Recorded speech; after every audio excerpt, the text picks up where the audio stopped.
So the title of this video is First Day of Remote Learning, which was yesterday. I didn't have the energy to record a video yesterday. Yesterday, I took two naps. I rarely nap after work. I'm tired because it was work, but no. I took two naps. The first day in the history of, starting a school year out of remote learning, 2020, went about exactly as you'd expect if you use some foresight, which is there was a lot of problems, there was a lot of issues. There was some good stuff, so context. I'm at a new school. I taught at my last school for 2.5 years, and I knew everyone. I knew every staff member. I knew the janitors. I knew all the administration. I have 1,200 kids in my school. I knew about 95% of those kids. Even if I didn't teach them, I knew them, right? In the hallways, saying what's up to them, seeing them at lunch, seeing them at recess.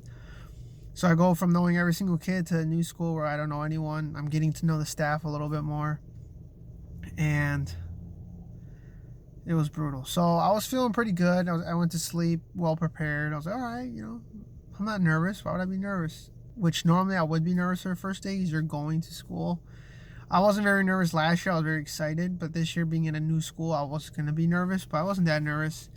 Then I woke up. And then I was like, all right, I'm nervous now. I was a little bit nervous. Normally, I'm very nervous. But since I was inside, it's remote learning. I don't have to drive anywhere. It's not the unknown. I was like, okay. It's not the unknown environment, at least, right? So I eat a little bit of breakfast, not much. 7:45 to 8:45 is my prep period where I prepare, get ready, getting all my tabs open, double checking things. Like, okay, I have a plan. My first class is pre-K, then kindergarten. So I'm all right. They're gonna do the same thing, pretty much. And my lesson was to introduce myself, talk a little bit, go over some slides about my expectations, my rules, blah, blah, blah, blah, yada, yada, yada. And we're going to do a little bit of exercise, maybe. Well, pre-K didn't show up. The parents couldn't access Google Meets because the kids do not have CPS emails yet. So, because they're not in Aspen, which is our grading tracker, they're not in there. So, they don't have a CPS. So the parents don't have a CPS, right? Email. So they couldn't get in. So I get there and there's no one there besides the teacher. I'm like, okay, what's going on? And she fills me in. I was like, all right, well, I guess I'm gonna go. So I was scheduled to teach them for 30 minutes, and that was it. So then I was like, all right, cool. Then I dip. I'm like, all right. And then kindergarten comes. I'm about to join. I click the link, the teacher's link, and I see a bunch of names. All right, there's gonna be some kids. I enter. She's like, all right, this is Mr. Lucio. Say hi to him. I was like, okay. Say hi to, hey, kids. How's it going? I'm your new teacher. I teach PE, blah, blah, blah, blah, blah. And I start to notice, I don't have a plan. My plan is not going to work for this age group. I've taught kindergarten before, but it's been years, and I just don't have a lot of experience with it. Last 2.5 years was all middle school, 5th, 6th, 7th, and 8th. If you give me 5th, 6th, 7th, and 8th grader, I figured out like nothing. Now, kindergarten, I don't know about that. So it was a little discouraging. I went through some of it. I transitioned them to their own Google Meets, to my Google Meets, and that was not a good idea. I was like, all right, guys, click the link. And then they don't know what that means. Duh. Obviously, they're kindergartners. They're 5, 6 years old.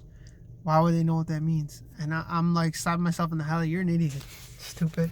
But then I remember, all right, well, we knew mistakes were going to happen, even if that is a very dumb mistake. But yeah, so it took like 15 minutes to get the kids in the right Google Classroom. 15 out of my 30 minutes just getting them there. And then I did a couple of things that I wanted to do.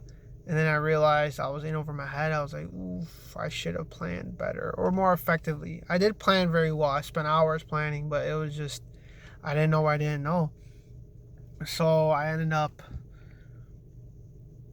finishing class, exhausted. And then I had a little break, go to my second grade class. They were a little bit better. They understand things a little bit better. They were able to transition to my class, my Google Meets pretty quickly. But some kids were goofing around. They weren't listening. I was talking too much, all that stuff. So That was kind of on me. I should have, I did adjust from kindergarten to second grade, but I only had 15 minutes. So it was like, I didn't know what to do. It wasn't until today where I got to plan a little bit more, which I'll get to in a bit, where I was like, okay, I got it now. So then second grade was rough. And then we had lunch, I believe. And then I had fourth and sixth. And fourth and sixth were pretty good. Fourth graders, there were about 8 of them, 7 of them. They were pretty funny. I had a good time with them. They were pretty cool. Some kids were making too many jokes, enjoying themselves too much. The unmute button on the Google Meets, but it wasn't too bad. Sixth grade was smooth.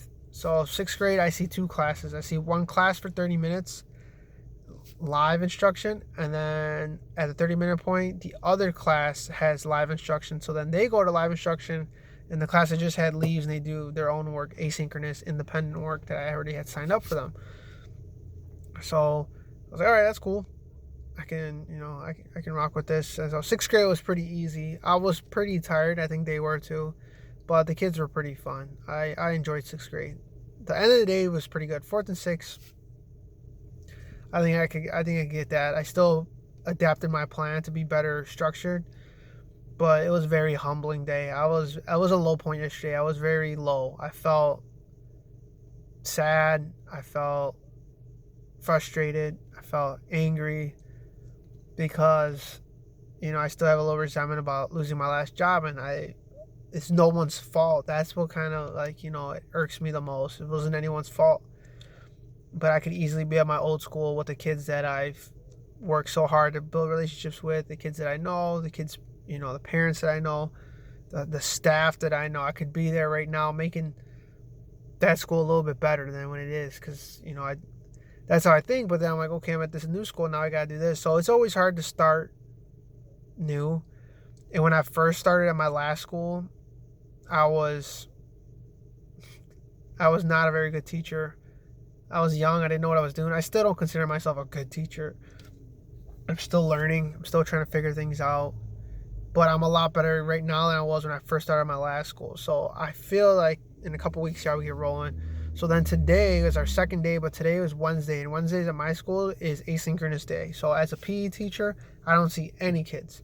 Every homeroom teacher sees their kids for the first 15 minutes, and that's it. And then the kids go out, and the rest of the day we have meetings, we have work, support, stuff like that, where we get ready for next week and the rest of this week. And that's it. That's all we do. So I didn't see any kids today. I haven't taken any naps. Tomorrow I have a long day. Tomorrow I have a full day of work. These are new kids because yesterday was pod A, today's pod B, or tomorrow's pod B. And then after that, I got to take my dog to the vet. He has an ear infection. It's been costing me a lot of money. So literally right as I finish, I close my laptop, I'm running out the door. I got to go to the vet. Then I got to get back and watch football. The Texans are playing against the Chiefs in the first game of the NFL season in the coronavirus era. So we'll see. I am feeling better today than I was yesterday. I feel a little bit more prepared, mostly for the little kids. I'm excited to see the difference, but I'm a little nervous. Yesterday was a low point, very low for me as a teacher, as a person. I was a little bit depressed. I just sat down. I felt defeated, and everyone's going to say, oh, it's okay, it's your first day. It's like, yeah, but you don't get it, When you compete, when you play sports your whole life, when you're a coach, when I coach kids and I wrestle and I'm very competitive, I don't like failure, I understand it. I embrace it, but no one likes it. And with teaching, it's not just failing myself, it's I fail the kids. Like, these poor kids didn't get a good lesson at all, and that sucked. So it was tough yesterday. Yesterday was a tough day, but the good thing I always tell my kids, I'm like, tough days are great because you learn a lot more on those days than you do on a good day. You don't learn a lot on a good day. A good day, everything you've learned goes into play. So, it's worth it. The hard work's paid off, but with the hard days, the tough days, the downers, those days are rough.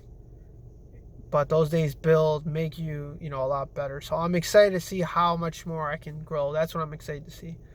And how better I can get with this remote learning stuff. Because it was very discouraging yesterday. But Yeah, the first day down, 2020. Let's see how the rest of this year goes or what happens. I have no idea. The only thing I know for sure is as of right now, we will be remote learning from now till November, to November 8th, I think, the end of the first quarter. And then we'll see.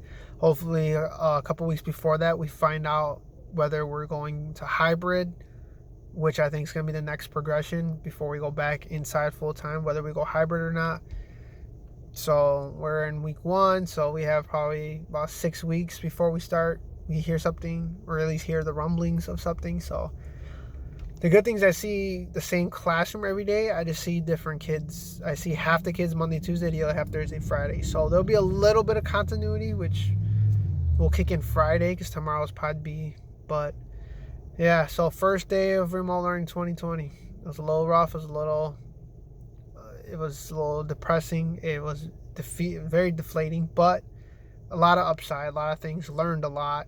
I had to make sure I learned a lot. If I didn't learn anything, then it was worthless. So to any of the kids out there, if you're watching, think back about your first day of 2020 of remote learning. If you're in CPS, think about how it was. Just remember, us teachers, we tried. And I don't know, I hope you guys are doing well. If you're watching this months from now, I hope we're in a better spot. If you're watching this not too far after I posted it, let's just make the best of it, guys. All right, I'll talk to you later. Peace.